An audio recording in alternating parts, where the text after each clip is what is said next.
Hello students, so today I will teach you the second part of chapter The Sound of Music which is The Shehnai of Bismillah Khan. Okay, तो part 1 जो है मैंने पहले पढ़ा दिया है. अगर आपने अभी तक नहीं देखा है तो सबसे पहले आप डिस्क्रिप्शन बॉक्स में जाकर पार्ट 1 देख सकते हैं, मैंने लिंक दे रखा है, या फिर आप ऊपर आपको आई बटन दिख रहा होगा, वहाँ पर आप क्लिक करके वहाँ से भी पार्ट 1 देख सकते हैं.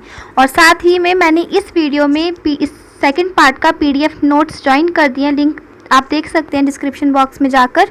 वो बहुत ज़्यादा इजी नोट्स हैं और बहुत ज़्यादा अच्छे नोट्स हैं. अगर आप उससे पढ़ेंगे इस चैप्टर को तो आपके डेफिनेटली फुल मार्क्स आएंगे इस चैप्टर में. सो चलिए स्टार्ट करते हैं हम इस चैप्टर को. फर्स्ट ऑफ ऑल सबसे पहले इसमें हमें दे रखा है बिफोर यू रीड, एक रीडर के लिए नोट दे रखा है.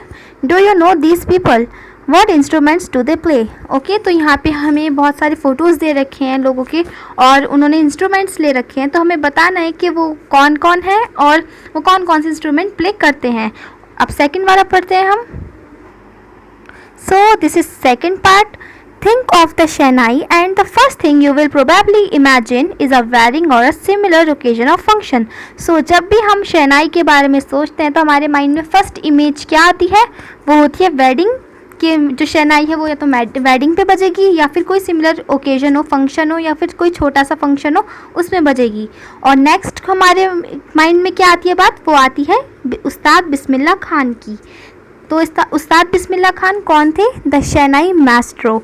मास्ट्रो उसे कहते हैं जो किसी चीज़ या इंस्ट्रूमेंट में म्यूजिशियन हो, उसे हम कहते हैं मैस्ट्रो. मैस्ट्रो का जनरली मीन म्यूजिशियन होता है. ओके, खान शहनाई के लिए जाने जाते हैं क्योंकि वो बहुत अच्छी शहनाई बजाते थे और उन मास्टरों ने, मास्टर कहा गया, ये इनफॉर्मल वर्ड है मास्टर जो है, और वो क्या बजाते थे, ये इंस्ट्रूमेंट बजाते थे, शहनाई. सो अब हम इसका पैराग्राफ पढ़ेंगे. सो दिस इज़ पेज नंबर 21 और ये हमारा फर्स्ट पैराग्राफ है. तो इसमें क्या लिखा है, emperor Aurangzeb banned the playing of musical instrument called pungi. तो क्या हुआ, जो राजा थे उस टाइम पर औरंगजेब, उन्होंने बैन स्टॉप प्रतिबंध लगा दिया था किस पर, किस पुंगी पर, a musical instrument called पुंगी.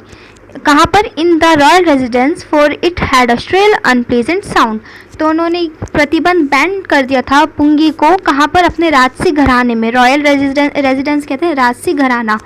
Because क्यों करा था उसे, क्योंकि उसकी श्रिल, कानों में चुभने वाली अनप्लीजेंट साउंड थी, मतलब बहुत ख़राब साउंड थी.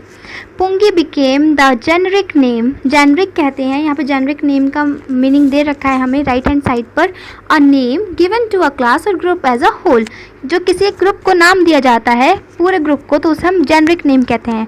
For reeded noise makers. Reeded मतलब क्या होता है, wind instrument which have reeds like the flute, the clarinet, clarinet et cetera. तो इसमें रीडेड मतलब उसे कहते हैं जो फ्लूट लाइक जैसा इंस्ट्रूमेंट होता है. तो फ्लूट लाइक जैसा इंस्ट्रूमेंट कौन सा होता है, पुंगी. तो पुंगी क्या बन गया था, एक जेनरिक नेम बन गया था, जो जेनरिक मतलब उस ग्रुप का नाम बन गया था जो मतलब नॉइस मेकर्स, जो शोर शराबा करते थे, और वो कैसा था देखने में, फ्लूट टाइप स्ट्रक्चर था.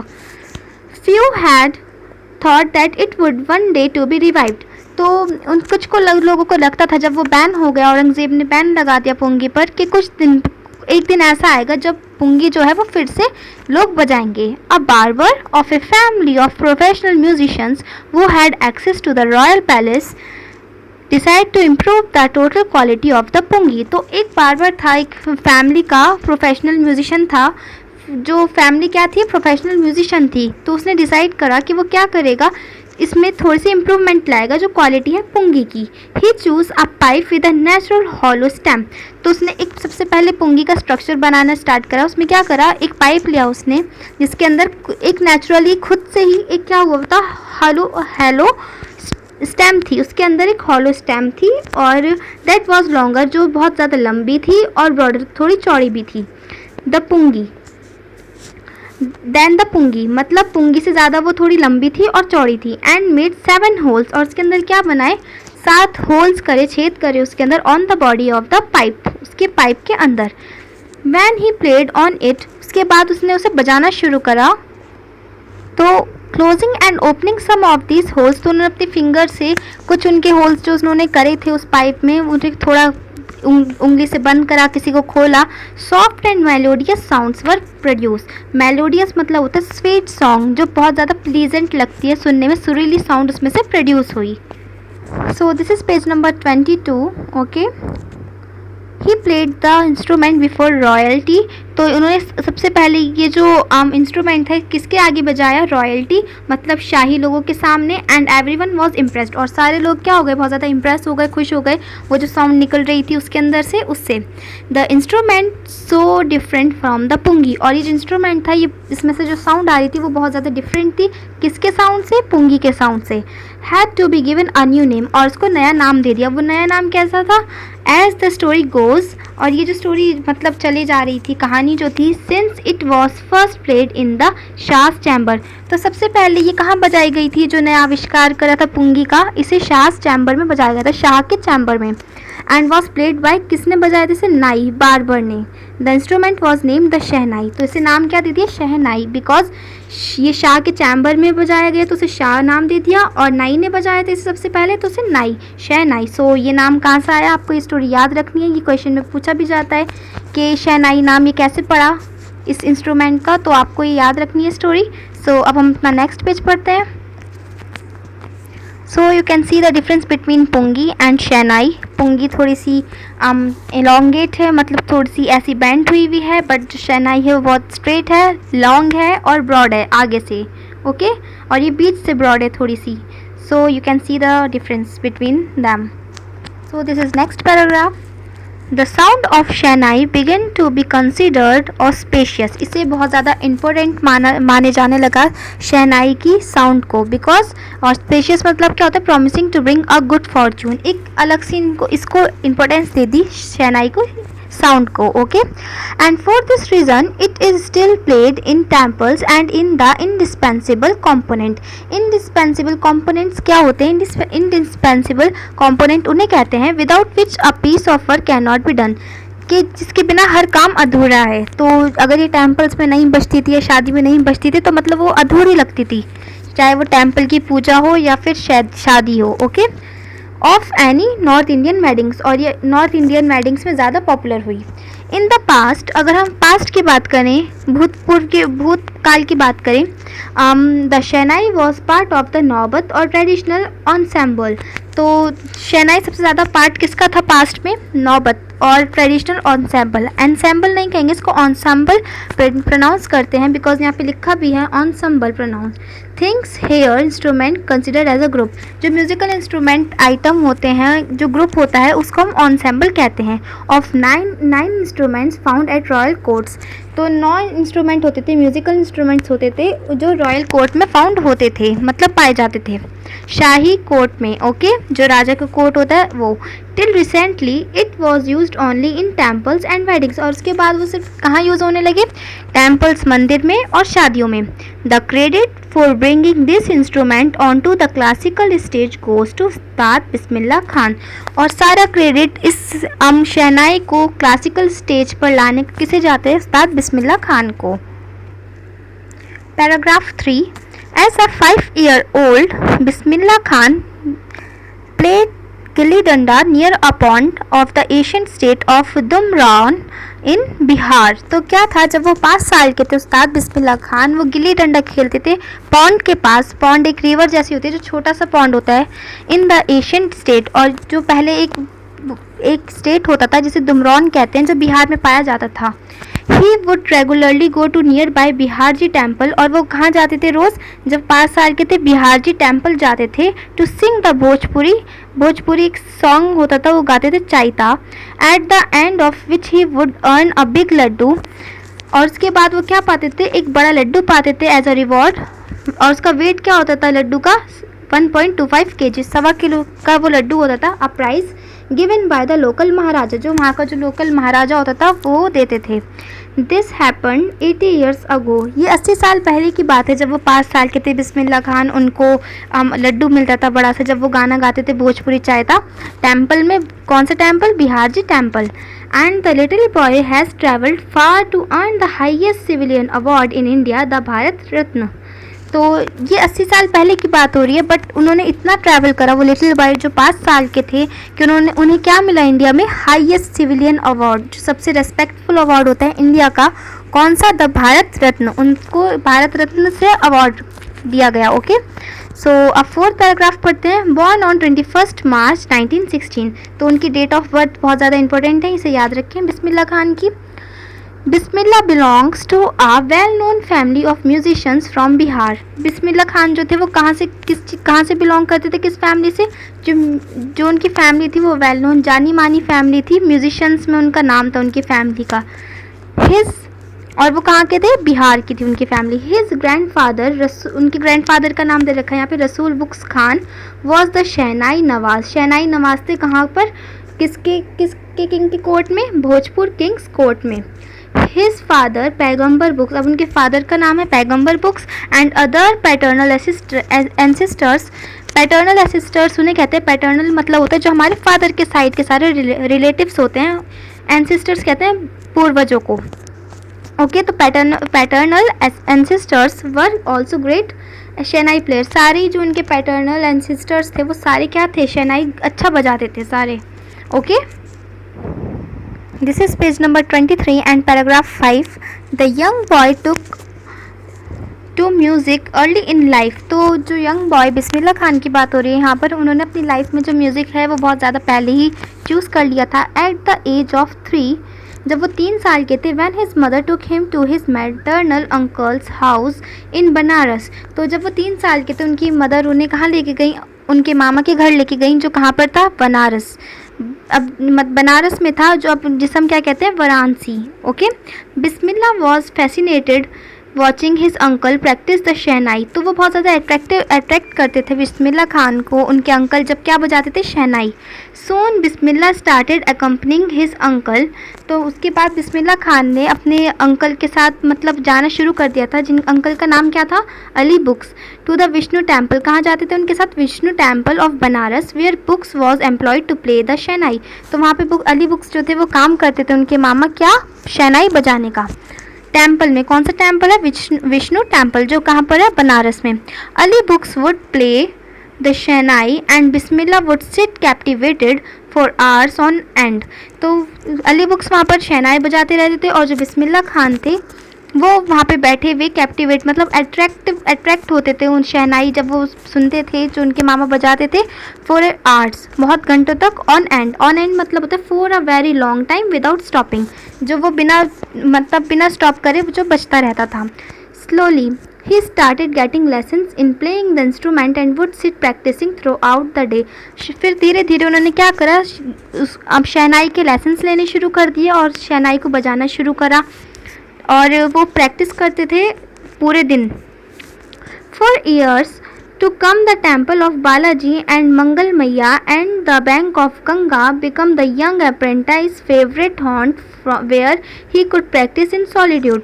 तो उसके बाद कुछ सालों बाद उन्होंने क्या करा? वो टेम्पल जाते थे, बालाजी टेम्पल और मंगल मैया टेम्पल, और कहाँ पर जाते थे? बैंक्स ऑफ गंगा के किनारे जाते थे और क्या करते थे वो ये सब जगह जो थी फेवरेट हॉन्ट, उनकी फेवरेट जगह बन गई थी और वो वहाँ जाकर प्रैक्टिस करते थे अपने पूरी लगन से। सॉलिट्यूड होता है मतलब एक लगन, एक एटीट्यूड था उनका अच्छे से प्रैक्टिस करने का।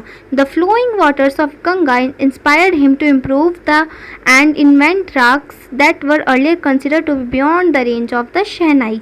तो जो फ्लोइंग वाटर था, जो बहता हुआ पानी था गंगा का, वो उन्हें इंस्पायर करता था जिससे वो क्या करें? इम्प्रूव करें अपना शहनाई। और उन्होंने क्या करा?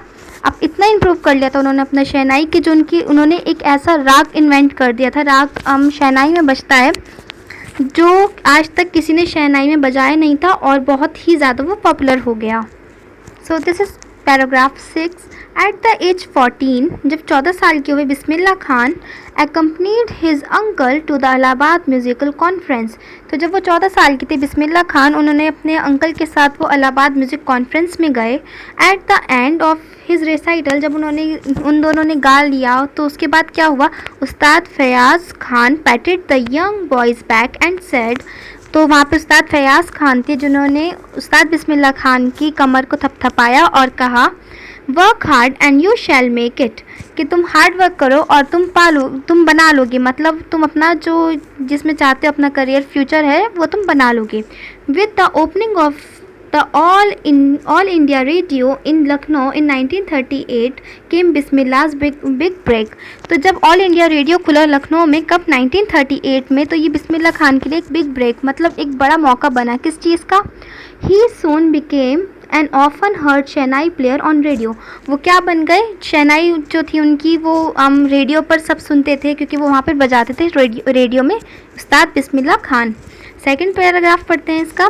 When India gain independence on 15 अगस्त 1947, जब इंडिया ने इंडिपेंडेंस पा ली 15 अगस्त 1947 को, Bismillah Khan became the first Indian to greet the nation with his shehnai.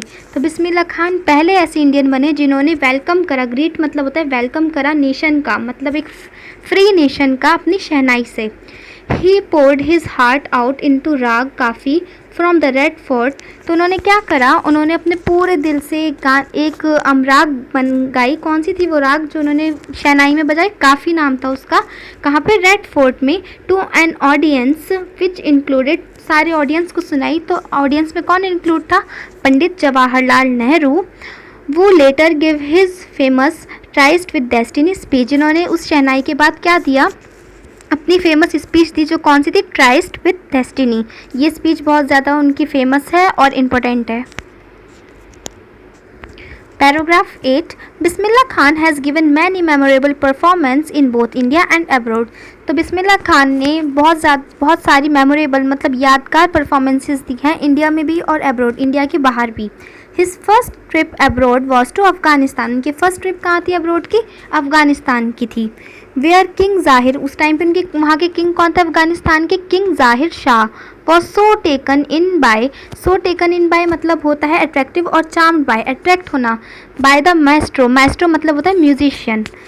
तो उस टाइम के म्यूजिशियन कौन थे, उस्ताद बिस्मिल्लाह खान थे. तो उन जो किंग थे ज़ाहिर शाह, बहुत ज़्यादा अट्रैक्टेड हुए उनकी शहनाई बजाने से. That he gifted him priceless Persian carpets. तो उन्होंने खुशी में उन्हें क्या दिया उस्ताद बिस्मिल्लाह खान को, पर्शियन कारपेट्स दिए जो प्राइसलेस होते हैं मतलब अमूल्य होते हैं. एंड अदर सोवेनिर्स मतलब होता है things given in memory of a place, person और इवेंट. ऐसी चीज़ें जो बहुत ज़्यादा मेमोरेबल होती हैं, जो किसी प्लेस, पर्सन और इवेंट पर उनका जो प्लेस, पर्सन, इवेंट पर उनका टॉपिक होता है. Okay. The king of Afghanistan was not the only one to be fascinated with बिस्मिल्लाह's music. सिर्फ किंग जो अफ़गानिस्तान के थे वो ही सिर्फ उनसे अट्रैक्ट नहीं हुए थे बिस्मिल्लाह के म्यूज़िक से. कौन कौन हुए थे, film director Vijay Bhatt was so impressed after hearing Bismillah play at festival.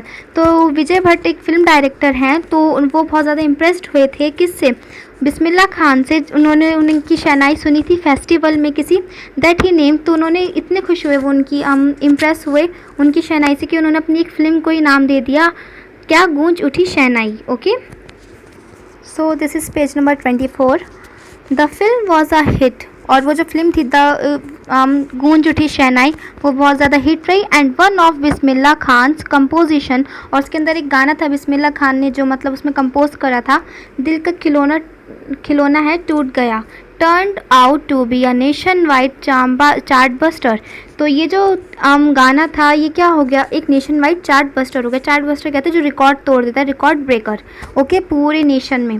Despite this huge success in the celluloid world. तो इस सक्सेस के अलावा सेल्यूलॉइड वर्ड कहते हैं old fashion way of referring to films.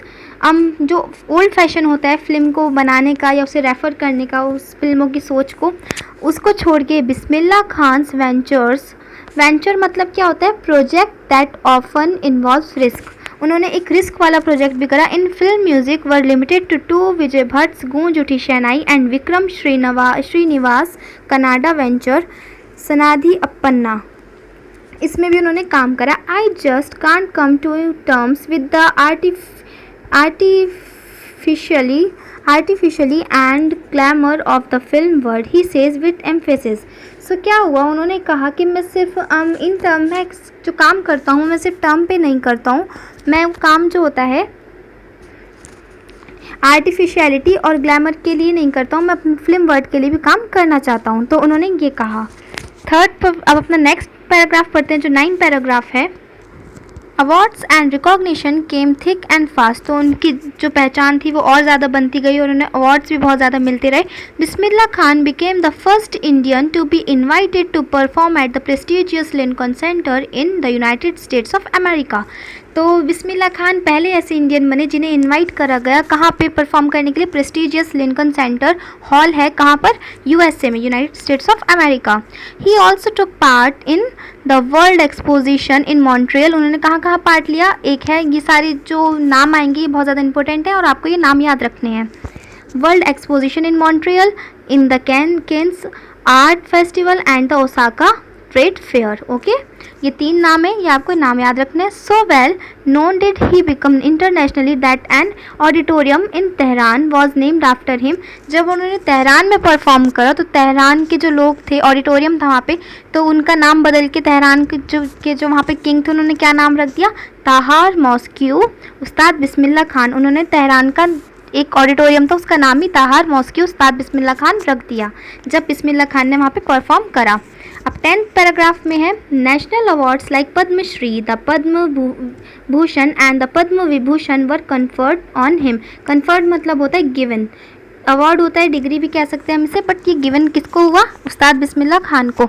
ये बहुत ज़्यादा हाईएस्ट सिविलियन अवार्ड माने जाते हैं इंडिया में. पद्म विभूषण हो गया, पद्मश्री हो गया, पद्म भूषण हो गया, ये सारे अवार्ड उनको मिले. Paragraph 11, in 2001 Ustad Bismillah Khan was awarded India's highest civilian award which is Bharat Ratna.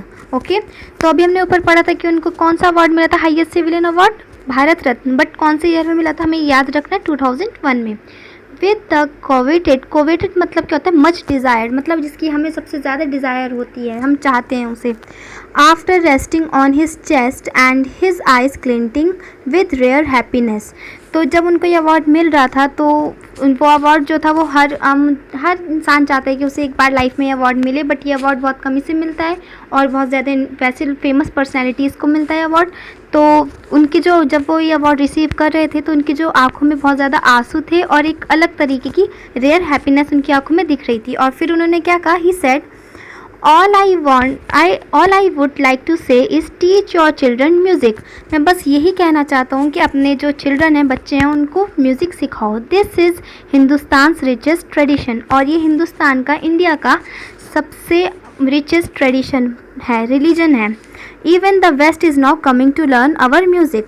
Waste, इसमें वेस्ट इंडिया की बात नहीं है, वेस्ट मतलब है इंडिया से हट के जो आउट ऑफ कंट्रीज़ हैं उनकी बात हो रही है. तो वो कहते हैं कि जो बाहर की कंट्रीज़ हैं वो भी अब क्या सीख रही हैं, हमारा म्यूज़िक सीख रही हैं. नेक्स्ट पैराग्राफ पढ़ते हैं. In spite of having travelled all over the world, जब उन्होंने अब सारे वर्ल्ड में ट्रैवल भी कर लिया उसके बावजूद खान साहब, अब बिस्मिल्लाह खान का नाम क्या कर दिया शॉर्ट फॉर्म में, Khan Sahab, as he fondly called is exceedingly, अब वो फॉन्डली मतलब इस नाम से ज़्यादा जाने लगे, Khan Sahab is exceedingly fond of Banaras and Dumraon. तो वो उन्हें सबसे ज़्यादा उनके कौन से फेमस तो वो थे टाउन्स कौन से थे, बनारस एंड दुमरौन, क्योंकि वो वहीं के पैदा हुए थे वहीं पे, और वहीं से उन्होंने क्या सीखा था, शहनाई बजाना सीखा था.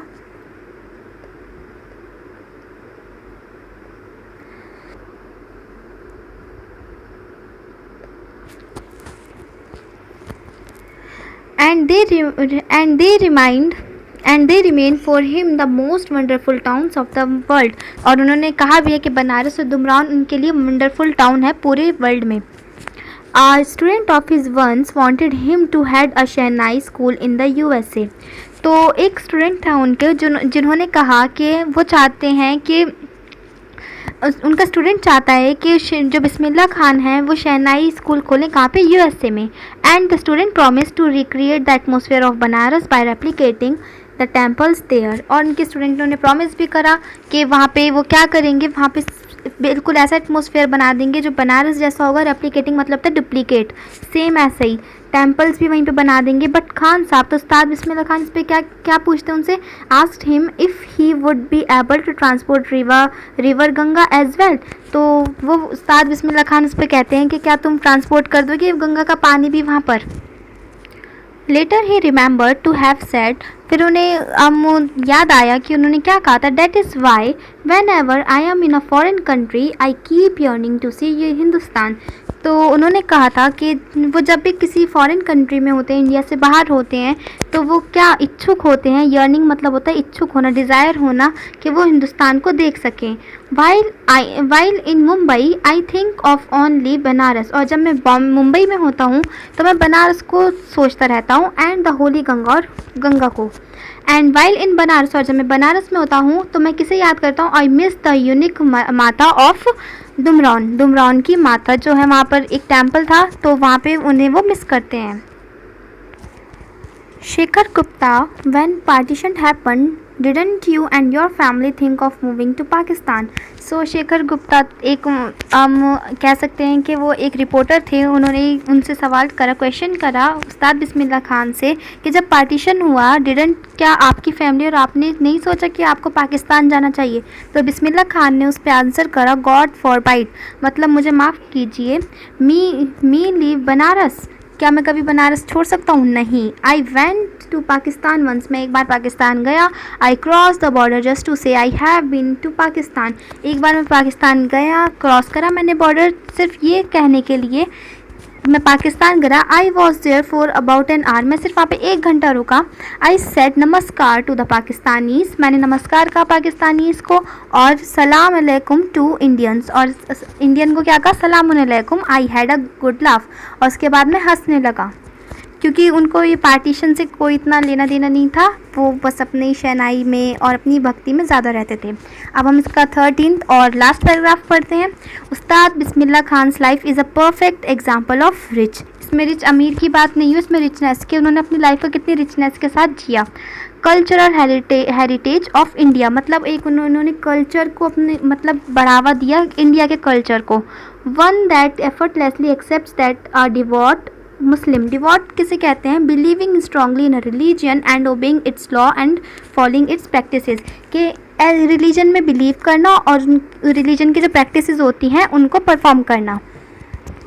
Like him can very naturally play the shehnai every morning at the Kashi Vishwanath temple, जबकि वो मुस्लिम थे फिर भी वो क्या करते थे, रोज़ सुबह वो काशीनाथ, जो काशी विश्वनाथ टेम्पल है बनारस में, वो क्या करती थी, वहाँ पर जाकर शहनाई बजाते थे एवरी मॉर्निंग। सो उसके बाद यहाँ पे एक ब्रैकेट में पैराग्राफ दे रखा है, उस्ताद बिस्मिल्लाह खान पास्ड अवे, कब पास्ड हुए वो, 21 अगस्त 2006 में, एट द एज ऑफ 90, जब वो 90 साल के हुए। आफ्टर अ प्रोलॉन्ग्ड इलनेस, कब मरे वो, जब बहुत लंबी बीमारी के बाद उनका क्या हो गया, देहांत हो गया। He was given a state funeral, उनका पूरे गवर्नमेंट ने, जो स्टेट गवर्नमेंट थी इंडिया की, उन्होंने अंतिम संस्कार करा। Declared 1 day of national morning, और एक दिन के लिए पूरे इंडिया में क्या हुआ, शोक मनाया गया, छुट्टी थी। तो मतलब 1 डे के लिए उनका मौन हुआ, जैसे APJ अब्दुल कलाम के लिए भी एक दिन के लिए पूरा इंडिया बंद कर दिया था और शोक मनाया गया था, ऐसे ही उनके लिए भी करा था। So with this we completed this chapter. So ये चैप्टर अब हमारा कंप्लीट हो चुका है, और मैंने इसका जो नोट्स हैं वो PDF लिंक में डिस्क्रिप्शन बॉक्स में दे रखा है, you can go and check there, okay. और अगर इसका अभी तक पार्ट 1 नहीं देखा है तो उसका भी मैंने लिंक डिस्क्रिप्शन बॉक्स में और आई बटन जो ऊपर है वहाँ पर भी आपको मिल जाएगा। सो मिलते हैं हम अपनी नेक्स्ट वीडियो में। Thank you.